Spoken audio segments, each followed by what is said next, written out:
السلام علیکم ورحمۃ اللہ وبرکاتہ۔ بسم اللہ الرحمن الرحیم۔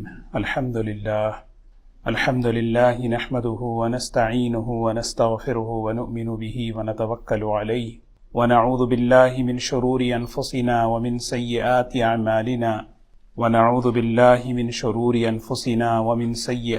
اعمالنا من يهده اللہ فلا مضل له ومن يضلله فلا هادی له ونشهد أن لا إله إلا الله وحده لا شريك له ونشهد أن سيدنا وحبيبنا ونبينا مولانا محمدا عبده ورسوله صلى الله تبارك وتعالى عليه وسلم. أما بعد فأعوذ بالله من الشيطان الرجيم. بسم الله الرحمن الرحيم. فيه رجال يحبون أن يتطهروا والله يحب المطهرين. وقال الله سبحانه وتعالى يا أيها المدثر قم فأنذر وربك فكبر وثيابك فطهر والرجز فاهجر ولا تمنن تستكثر. صدق اللہ العظیم.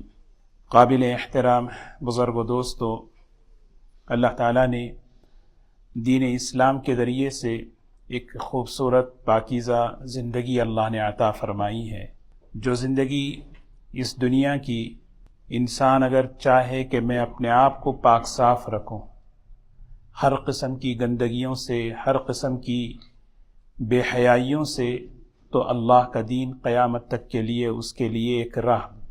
قرآن پاک میں اللہ تعالیٰ کا وعدہ ہے، من عمل صالحا من ذکر او انثى وهو مؤمن فلنحینہ حیاتا طیبہ۔ پاکیزہ زندگی، اللہ تعالیٰ فرماتے ہیں ہم تم سب کو پاکیزہ زندگی دیں گے۔ وہ پاکیزہ زندگی کیسے ملے گی؟ ایمان اور اعمال والی زندگی پر ملے گی۔ اللہ کے رسول صلی اللہ علیہ وسلم نے وہ زندگی ہمیں سکھائی ہے۔ اس زندگی کو سیکھنا اور اپنی نسلوں کے اندر اس زندگی کو لانا، یہ ہماری ذمہ داری ہے۔ گزشتہ ایک بات عرض کی گئی کہ سب سے بڑا جو یعنی اب ہمارے اور ہماری نسلوں کے ایمان سے تعلق رکھنے والی جو چیز ہے، جو چیلنج ہے، وہ ہے حیا ہے۔ حیا آدمی اس کو بہت مضبوطی سے اپنے آپ کو جو ہے پکڑا رکھے، کیونکہ جب تک آدمی اپنے کو اور اپنے ماحول کو اور اپنی نسلوں کو حیا والی زندگی پر جمائے گا، اس کے دین کے حفاظت کی ایک بہت بڑی ذمہ داری ہے۔ ایک اور چیز ہے جس کو اللہ کے رسول صلی اللہ علیہ وسلم نے فرمایا، الطہور شطر الایمان، طہارت آدھا ایمان ہے۔ طہور کہتے ہیں پاک صاف، پاکی صفائی۔ یہ حدیث تو بڑی مشہور ہے اور ہم میں سے اکثر اس کو سنتے ہیں، لیکن طہارت کسے کہتے ہیں؟ طہارت جسم کی صفائی اور بدن کی پاکی۔ انسان جو ہے اس حدیث کو سن کر مختلف بہت ہی مختصر مفہوم سمجھتا ہے۔ اللہ کے رسول صلی اللہ علیہ وسلم نے جو فرمایا، الطہور شطر الایمان، ایمان کا آدھا حصہ ہے طہارت۔ یعنی آپ سوچیں، ایمانی زندگی اگر کوئی گزارنا چاہتا ہے تو وہ اپنے آپ کو طہارت پر لائے۔ اور حضور اکرم صلی اللہ علیہ وسلم کے دنیا میں آنے کا ایک بڑا مقصد قرآن پاک میں اللہ نے جو فرمایا، لَقَدْ مَنَّ اللَّهُ عَلَى الْمُؤْمِنِينَ إِذْ بَعَثَ فِيهِمْ رَسُولًا مِّنْ أَنفُسِهِمْ يَتْلُو عَلَيْهِمْ آيَاتِهِ وَيُزَكِّيهِمْ وَيُعَلِّمُهُمُ الْكِتَابَ وَالْحِكْمَةَ، کہ نبی صلی اللہ علیہ وسلم دنیا میں جو آیا کرتے ہیں وہ ان مقاصد کے لیے آتے ہیں۔ 4 مقاصد بیان فرمائے، اس میں ایک مقصد ہے تزکیہ کہتے ہیں پاکی، زندگی پاک صاف گزرے، پاکیزگی کے ساتھ زندگی گزرے۔ خطبے کے شروع میں نے جو آیتیں تلاوت کی ہیں، سورہ مدثر کی ابتدائی 6 آیتیں، دیکھیے سب سے پہلی وحی جو ہے سورہ علق کی اقرأ بسم ربک الذی کی آیتیں ہیں۔ اس کے بعد جو وحی کا ایک سلسلہ کچھ وقت کے لیے رک گیا تھا، پھر اس کے بعد اللہ تعالیٰ کی طرف سے جو دوسری مرتبہ وحی آئی، اس میں 6 باتیں اللہ نے بیان فرمائی۔ سب سے پہلی بات فرمائی، یا ایھا المدثر قم فانذر، کھڑے ہو جائیے اور لوگوں کو متنبہ کیجیے۔ وَرَبَّكَ فَكَبِّرْ، اپنے رب کی بڑائی کو بیان کیجیے۔ وَثِيَابَكَ فَطَهِّرْ، اپنے کپڑوں کو پاک رکھیے۔ ثیابک، حضور اکرم صلی اللہ علیہ وسلم کے کپڑے بڑے پاک صاف رہتے تھے۔ پیوند ثابت ہے، آپ کے کپڑوں پر پیوند لگنا ثابت ہے، میلے کچیلے یہ ثابت نہیں ہے۔ طاہر الثیاب، طاہر الثیاب عربی میں کہتے ہیں جس کے اخلاق اچھے، جس کے اندر پاکی صفائی ہو۔ وَثِيَابَكَ فَطَهِّرْ، آگے فرمایا وَالرُّجْزَ فَاهْجُرْ، ہر قسم کی گندگی سے دور رہیے، ہر قسم کی گندگی سے دور، فَاهْجُرْ چھوڑ دیجئے۔ وَالرُّجْز، رجز کہتے ہیں ہر قسم کی گندگی، ظاہری، باطنی، اعضاء کی، کپڑوں کی، جسمانی، سوچ کی، ہر قسم کی گندگی سے۔ وَلِرَبِّكَ فَاصْبِرْ، اپنے رب کے لیے صبر کرتے رہیے۔ تو یہ جو نصیحت ہے، یہ جو ہمیں سکھایا جا رہا ہے کہ زندگی کو پاکیزہ گزارنا، زندگی پاکیزہ کیسے ہوتی ہے، اس کی ایک بنیاد ہے کہ ہم اپنی سوچ کو پاکیزہ رکھیں، اپنے خیالات کو پاکیزہ رکھیں، کیونکہ جب خیالات پاکیزہ ہوتے ہیں، سوچ پاکیزہ ہوتی ہے، تو پھر اس کا اثر انسان کے زندگی پر پڑتا ہے۔ اللہ تعالیٰ نے قرآن پاک میں ایسے لوگوں کی تعریف فرمائی، فیہ رجال، دیکھو کیسے بہترین لوگ ہیں، یحبون ان یتطہروا، جو یہ اندر سے یہ چاہتے ہیں کہ ہم پاک صاف رہیں۔ ان یتطہروا عربی میں تطہر کہتے ہیں پاک صاف رہنے کے لیے جو سہنا پڑے، جو برداشت کرنا پڑے، جو کرنا پڑے ہم کر لیں گے لیکن پاک رہیں گے۔ اور پاکی کس چیز کی؟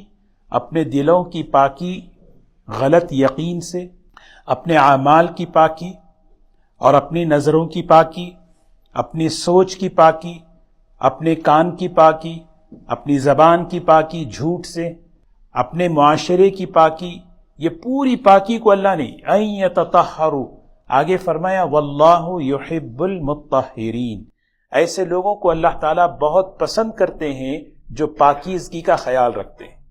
اس وقت کے دجالی فتنوں کا ایک سب سے بڑا جو فتنہ ہے وہ ہے گندگی، ماحول کی گندگی اور اداروں کی گندگی، گھروں کی گندگی، یہاں تک کہ انسان کی سوچ اور اس کے خیالات کو بھی گندا کر دیا۔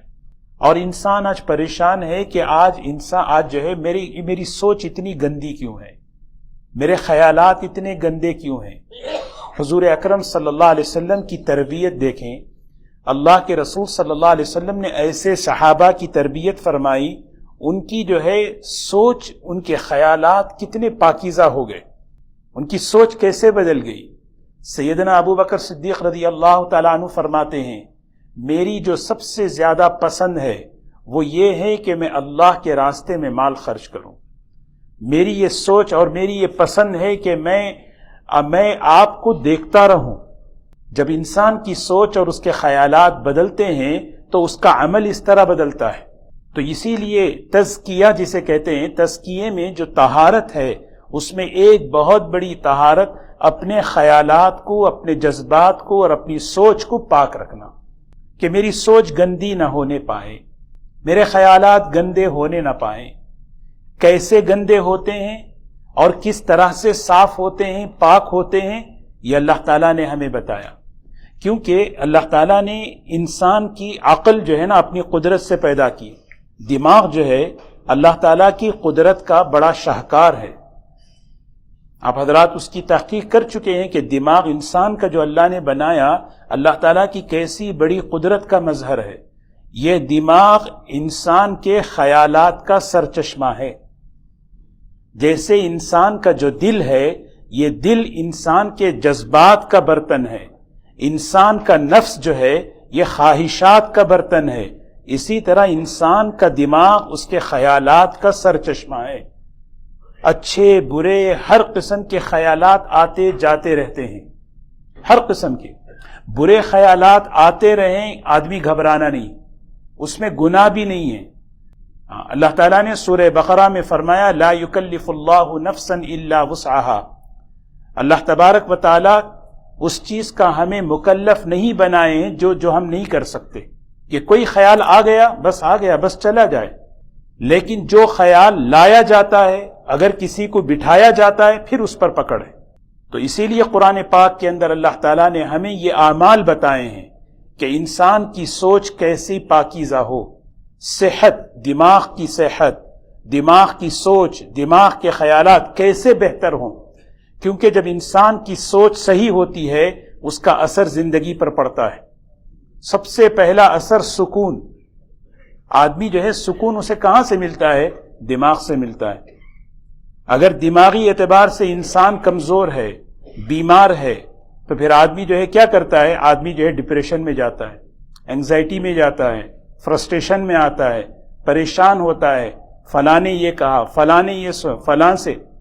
تو اللہ تبارک و تعالیٰ نے ہمیں وہ اعمال بتائے جس سے انسان اپنے خیالات کو پاکیزہ بنائے۔ تو صحابہ اکرام کی جو تربیت حضور صلی اللہ علیہ وسلم نے فرمائی تھی، ایک صحابی اپنی سوچ بیان کر رہا ہے۔ سیدنا عثمان رضی اللہ تعالیٰ عنہ فرماتے ہیں، مجھے اس دنیا میں سب سے زیادہ پسندیدہ چیز میں لوگوں کو کھلاؤں، جو ضرورت مند ہیں ان کو کپڑے پہناؤں اور قرآن پاک کی تلاوت کروں۔ سوچیں کیسی ان کی سوچ تھی۔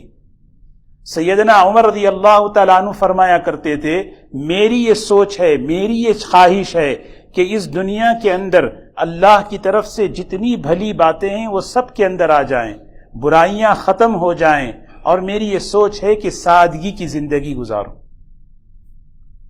تو میں عرض یہ کر رہا تھا کہ اللہ کی نعمتوں میں ایک بہت بڑی نعمت ہے دماغ، اور یہ دماغ انسان کے خیالات کا مرکز ہے۔ سوچ آدمی کی بگڑنی نہیں چاہیے۔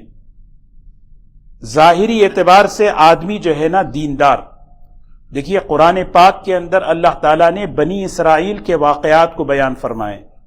بنی اسرائیل قوم ہے، گزر چکی ہے، ہزاروں سال پہلے گزر چکی، اللہ تعالیٰ ان کے قصے بیان کر رہے ہیں۔ یہ وہ لوگ تھے، ان کے اندر بیماریوں میں سے ایک بیماری یہ آئی کہ ان کے ظاہر میں دینداری تھی، ظاہر میں دینداری، لیکن اندر کی روحانیت کھوکھلی ہو چکی تھی، اندر کی روحانیت کھوکھلی ہو چکی تھی۔ یہی وجہ تھی کہ ان کی سوچ بگڑ گئی، ان کے خیالات بگڑ گئے۔ یہ بات اللہ تعالیٰ ہمیں اس لیے بیان فرما رہے ہیں کہ دیکھو دین پر چلتے ہوئے اس کا خیال رکھنا کہ تم اپنی سوچ کو، اپنی ذہنیت کو نہ بگاڑو۔ اور یہ دجالی فتنوں کا ایک بڑا فتنہ ہے کہ ٹھیک ہے نماز پڑھو، قرآن پڑھو، عمرے پہ جاؤ، سب کچھ کرو، لیکن سوچ بدل گئی، سوچ بگڑ گئی۔ ایک واقعہ قرآن پاک میں اللہ نے بیان فرمایا، جب انسان کی سوچ بگڑتی ہے، گندی ہوتی ہے، تو کیا اس کا اثر پڑتا ہے؟ وَاسْأَلْهُمْ عَنِ الْقَرْيَةِ الَّتِي كَانَتْ حَاضِرَةَ الْبَحْرِ إِذْ يَعْدُونَ فِي السَّبْتِ إِذْ تَأْتِيهِمْ حِيتَانُهُمْ يَوْمَ سَبْتِهِمْ شُرَّعًا وَيَوْمَ لَا يَثْبِتُونَ لَا تَأْتِيهِمْ كَذَلِكَ نَبْلُوهُمْ بِمَا كَانُوا يَفْسُقُونَ۔ سورہ اعراف کے اندر اللہ تعالیٰ فرما رہے ہیں، یہ ایک قوم گزری ہے، جانتے ہو اس قوم کی بات ہم تمہیں عرض کرتے ہیں۔ وہ بالکل ایک دریا کے کنارے وہ قوم آباد تھی، اور وہ قوم یہودی تھی، اور یہودیوں کا جو عبادت کا جو خاص دن ہوا کرتا تھا وہ ہفتے کا دن تھا۔ اس دن اللہ تعالیٰ کی طرف سے انہیں حکم تھا کہ کوئی دنیا کا کام نہیں کرنا ہے، بس خالص عبادت کے لیے وہ کام ہے۔ یہ حکم آیا، حکم کے ساتھ امتحان آتا ہے۔ یہ اللہ تعالیٰ کی طرف سے ہمیشہ سے یہ سنت رہی ہے، جب کبھی اللہ کسی کو حکم دیتے ہیں اس حکم پر جمتا ہے یا نہیں، اس کے لیے اللہ امتحان لیتے ہیں۔ صحابہ کہتے تھے، قرآن پاک کی ایک آیت ہے، لا تقتلوا الصید وانتم حرم، احرام کی حالت میں شکار نہیں کرنا، یہ حکم ہے۔ صحابہ فرماتے تھے ہم احرام کی حالت میں ہوتے تھے، ایسے ایسے جانور، ایسے پرندے جو کسی اور وقت میں ہمیں نظر نہیں آتے وہ ہمارے سامنے سے گزرتے تھے۔ تیر اٹھانے کی ضرورت نہیں، بس ہاتھ ڈالو تو وہ پرندہ مل جائے، یہ اللہ کی طرف سے امتحان۔ بس ہم اپنے ہاتھوں کو روک لیتے۔ کیوں روکتے؟ اس لیے کہ اللہ کا حکم ہے لا تقتلوا الصید وانتم حرم، احرام کی حالت میں تمہیں شکار کی اجازت نہیں۔ تو میں عرض یہ کر رہا ہوں، ہر حکم کے ساتھ اللہ کی طرف سے امتحان ہوتا ہے، یہ آزمانے کے لیے۔ اس قوم پر بھی امتحان آیا کہ ہفتے کے دن پوری عبادت کا دن ہے، بقیہ 6 دن مچھلیاں ایک دو ان کا کاروبار مچھلیوں پر ہوا کرتا تھا، ان کی معیشت اور معاش مچھلیاں تھی۔ تو ہوا یہ کہ ہفتے کے دن اللہ تعالیٰ امتحان کے لیے مچھلیاں بہت کثرت سے بھیجتے تھے۔ انہوں نے کیا کیا؟ حکم نہیں توڑا، اس قوم نے حکم نہیں توڑا۔ دیکھیے ذہنیت کیسے بگڑی۔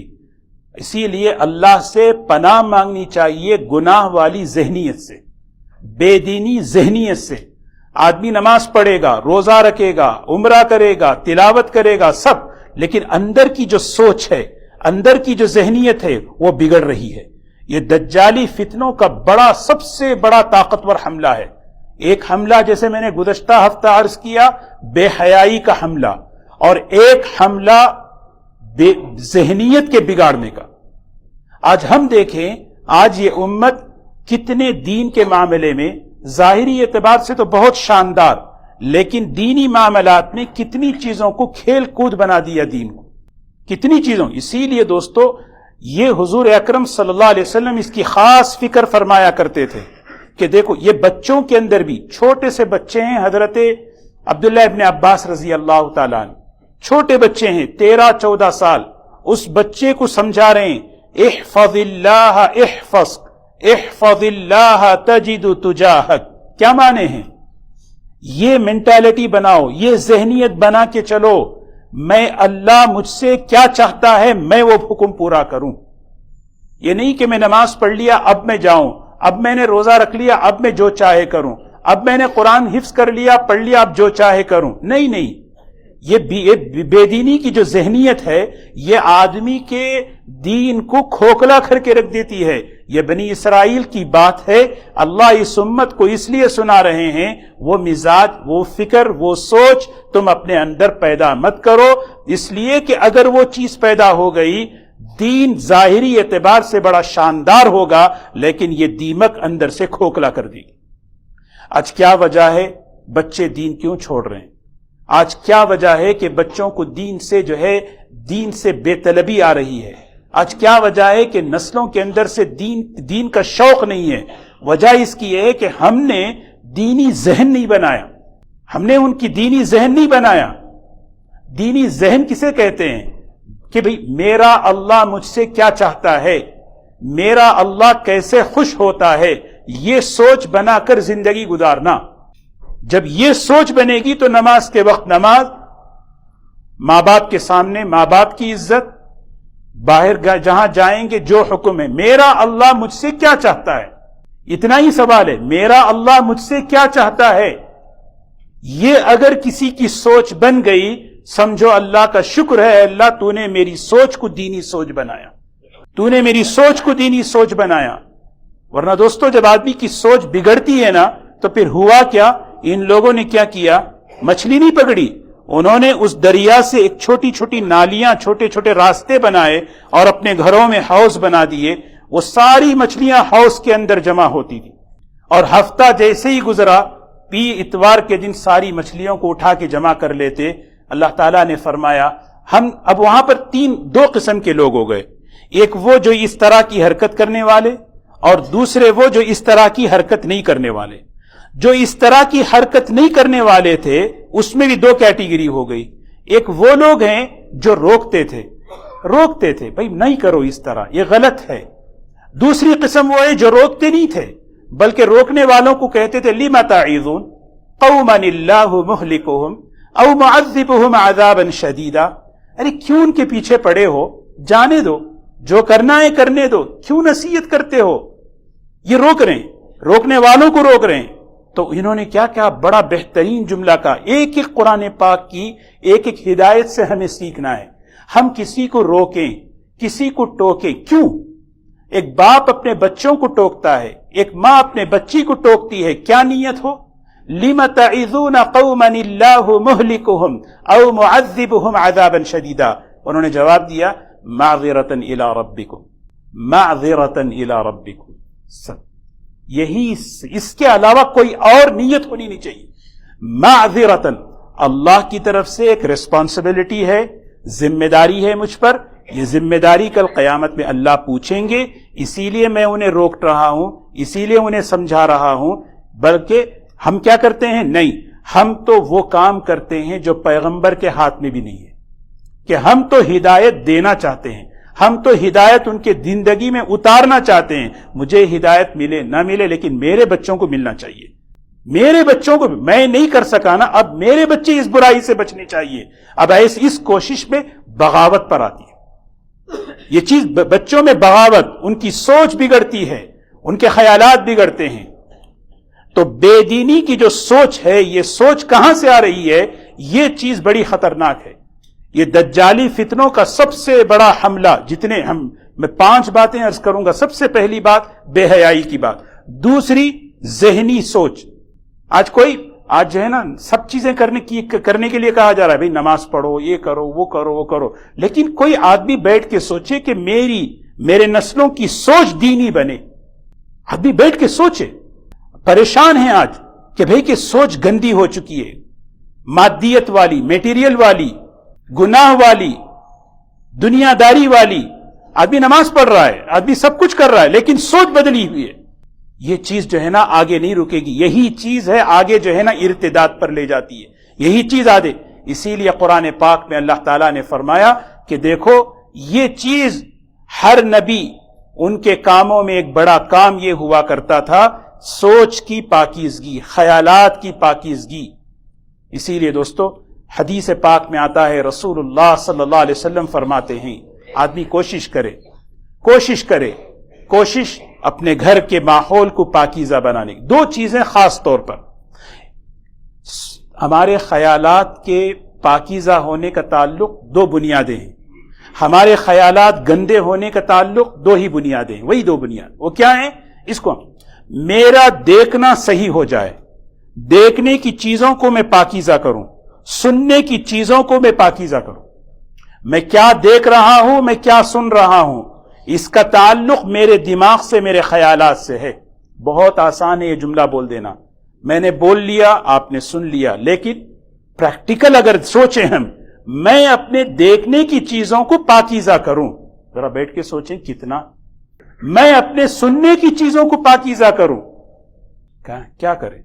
لیکن نہیں، مایوسی کی بات نہیں ہے.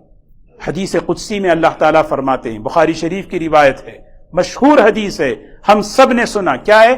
فرمایا جو شخص 1 قدم آگے بڑھاتا ہے، اللہ تعالیٰ 2 قدم.